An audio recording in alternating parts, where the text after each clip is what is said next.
আচ্ছা, অনেক ধন্যবাদ। আমি প্রথমেই টাস্ক ফোর্সের যারা মেম্বার তারা অনেক খাটাখাটনি করে এই রিপোর্টটা করেছেন, তাদেরকে আমি অভিনন্দন জানাচ্ছি এবং আক্তার খুব সহজভাবে রেকমেন্ডেশনসগুলো দিয়েছে। আর আমি সুশাসন নিয়ে অনেকগুলা কথা এই রিপোর্টটাতে আছে, অনেকগুলো রেকমেন্ডেশনসও আছে এবং তারা একটু আগে যদিও আউয়াল মিন্টু বললেন যে রাজনীতির কথা নেই, তা নয়। রাজনৈতিক যে সমস্ত সমস্যা আছে, পলিটিক্যাল দলীয়করণ যা হয়, পলিটিক্যাল ইন্টারফিয়ারেন্স, করাপশন, তারপরে ট্রান্সপারেন্সি, অ্যাকাউন্টেবিলিটির অভাব, এগুলো সবই অনেক দিনের সমস্যা এবং এগুলাও রিপোর্টটিতে রেকমেন্ডেশন আছে। জুলাইয়ের এই অভ্যুত্থানের পরে এখন অনেক প্রত্যাশা সবার কাছে যে এখন অনেক সংস্কার হবে এবং তারই প্রেক্ষিতে অর্থনীতির ব্যাপারে দুটো কমিশন হয়েছে, একটা শ্বেতপত্র হয়েছে এবং এই টাস্ক ফোর্স। এখানে দুটো প্রধান প্রশ্ন আমার মনে আসে, সেটা হচ্ছে যে এই টাস্ক ফোর্সের যে রেকমেন্ডেশনসগুলো যাচ্ছে, এই সরকার কিংবা পরবর্তী সরকার যদি চায়ও রেকমেন্ডেশনগুলো ইমপ্লিমেন্ট করতে, তাদের আসলে ক্যাপাসিটি কতটা আছে।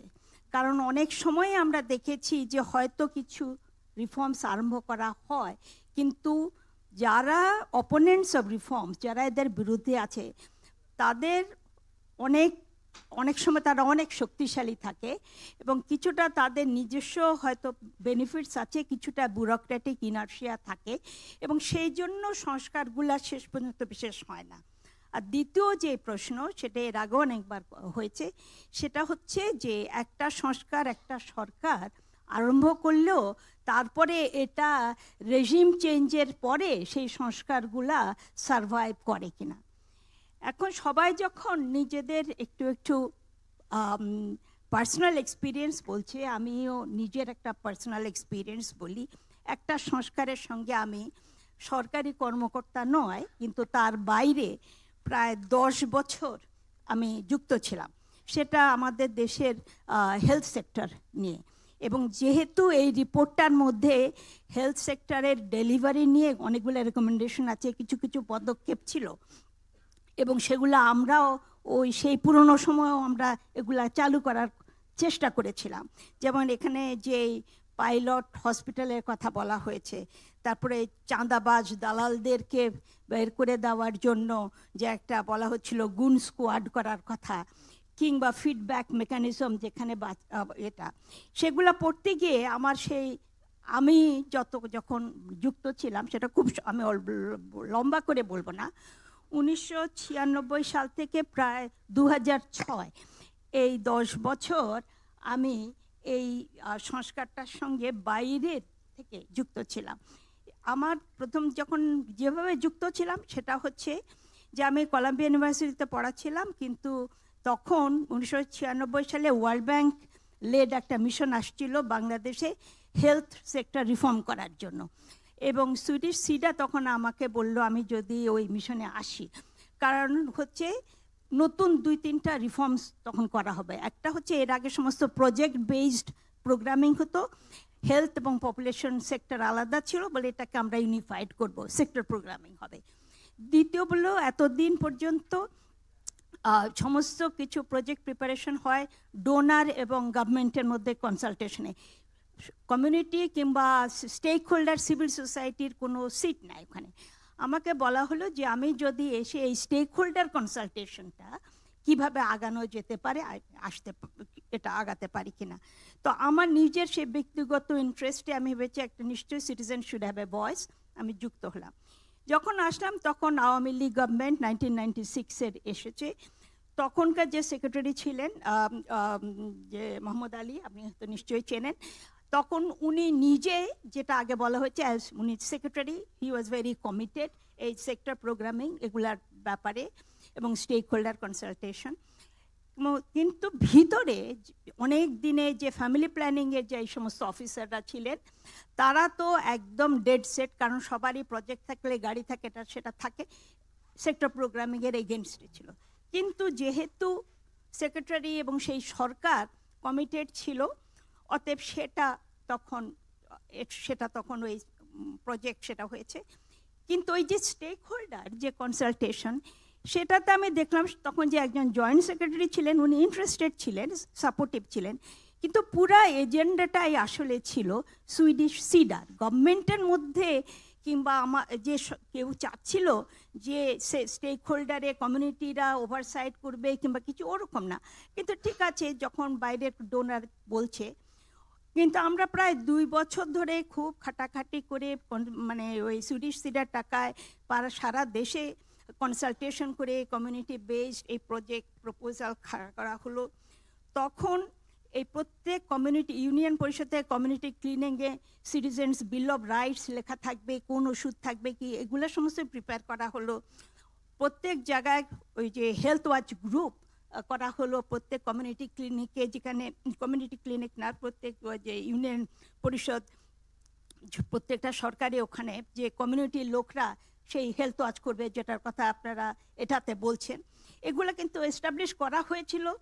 এবং সেগুলা যেহেতু এমনি চলবে না, অনেকগুলা এনজিও নিজেরা করি, নারী পক্ষ তারা এটা ইন্টারমিডিয়েট হিসাবে, যাই হোক আমরা এটা করে তারপরে 1998-এ 5 বছরের প্রোগ্রাম করা হলো HPSP, সেটা সবই প্রিপারেশন হলো।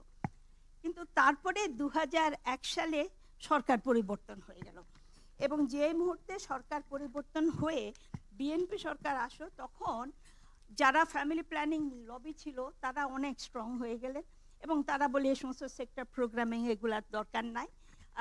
তারপরে আর স্টেক হোল্ডার যেটা আমরা বাইরের টাকায় চালাচ্ছিলাম, তাও তারপরে তো আর ন্যাশনাল লেভেলে একটা স্টেক হোল্ডার কনসালটেশন এখনো আছে, তখনও চললো।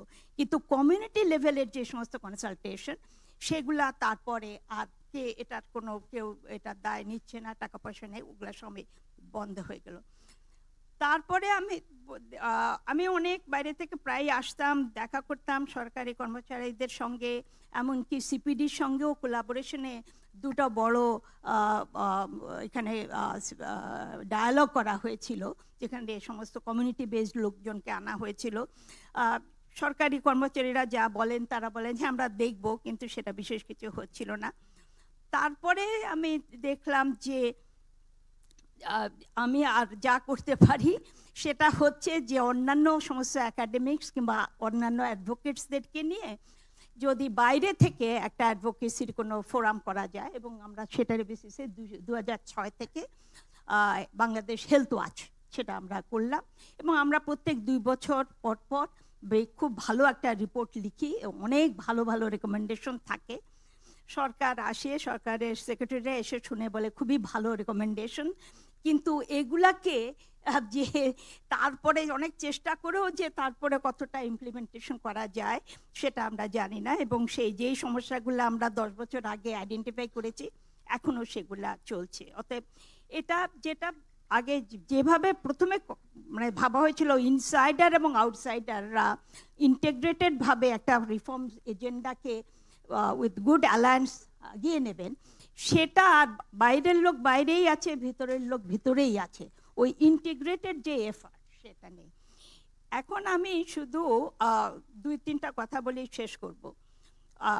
প্রথম হচ্ছে যে একটু আগেই মুর্শেদ বলল যে আমাদের কাজ, আমি তো শেষ করে দিয়েছি, আমি রিপোর্টটা লিখে দিয়েছি, আর ওনার কোনো কাজ নেই। আচ্ছা ঠিক আছে, ওনার হয়তো কাজ নেই, এটা সম্বন্ধে উনি হয়তো he has washed his hands of, কিন্তু এই সমস্ত রিফর্মসের কিছু কিছু ব্যাপারে যদি আরও কারো ইন্টারেস্ট থাকে তাহলে আমি বলবো যে 100টা প্রপোজাল নয়, কয়েকটা কি প্রপোজাল নিয়ে, এবং এই বারে বারে এই যে বিভিন্ন পলিটিক্যাল ফোর্সেসের সঙ্গে হয়তো অনেক আলোচনা করার দরকার, যে এগুলা যদি আসলে মানে করা যাবে কিনা, এবং হোয়েদার দিয়ে আর কমিটেড এবং ইমপ্লিমেন্ট করতে গেলে আর কি কি সমস্যা হতে পারে সেটা নিয়ে একটা আলোচনা আমার মনে হয় করা দরকার। এখানেও আমি বলি যে আমাদের দেশে যে কোনো রিফর্মস প্রপোজালে কিন্তু আবার অনেক রকম উল্টো রকম হতে পারে। যেমন আমি বলি যে আমাদের দেশে আমরা জানি একটা রেন্ট সিকিং কালচার পলিটিক্সেও আছে, ব্যুরোক্রেসিতেও আছে। এখন একটা যদি আমরা ভাবলাম যে ওয়াচ ডগ করলাম, ছাত্ররা এই ওয়াচ ডগের মধ্যে আচ্ছা ঢুকলো, কিন্তু how to keep the guards honest, কেমন এটাও কিন্তু আমাদের দেশে পরে হয়ে যেতে পারে, এবং এই রিস্কটা মনে রাখতে হবে সেটা। দ্বিতীয়ত হচ্ছে যে ফিডব্যাক মেকানিজমটাও আসলে কিভাবে অনেস্ট রাখা যায়, নাকি পার্সোনাল ইন্টারেস্টে পার্সিটিতে লোকে সেই ফিডব্যাকগুলোকেও অনেক রকমভাবে, মানে আমাদের দেশে ভালো জিনিসটা অনেক রকমভাবে অন্যরকম হয়ে যেতে পারে। So I think one should be, যারা গ্রাউন্ডে আছে যে সমস্ত পার্টিকুলারলি পলিটিক্যাল ফোর্সেস, আমার মনে হয় তাদের সঙ্গে আলোচনা করতে হবে। সবার শেষ আমি যে মন্তব্যটা করে শেষ করতে চাই সেটা হচ্ছে যে এই যে আমাদের দেশের বেশিরভাগ রিফর্মসের যে প্রপোজাল কিংবা যারা রিফর্মস নিয়ে অ্যাডভোকেসি করে, এগুলা সবই হচ্ছে বেশিরভাগই হচ্ছে বাইরের ডোনারদের টাকা পয়সার উপর নির্ভর, এবং যদি ডোনারদের টাকা না থাকে তাহলে আমাদের দেশের ভিতর থেকে এই সমস্ত সিভিল সোসাইটি অর্গানাইজেশনসগুলা, রিসার্চ অর্গানাইজেশনসগুলা কী করে তাদের এফার্টগুলা চালিয়ে নিয়ে যাবে এবং এই এজেন্ডাটা কতটা যাবে সেটা নিয়েও আমার মনে হয় এখন অনেক ভাবতে হবে। অনেক ধন্যবাদ।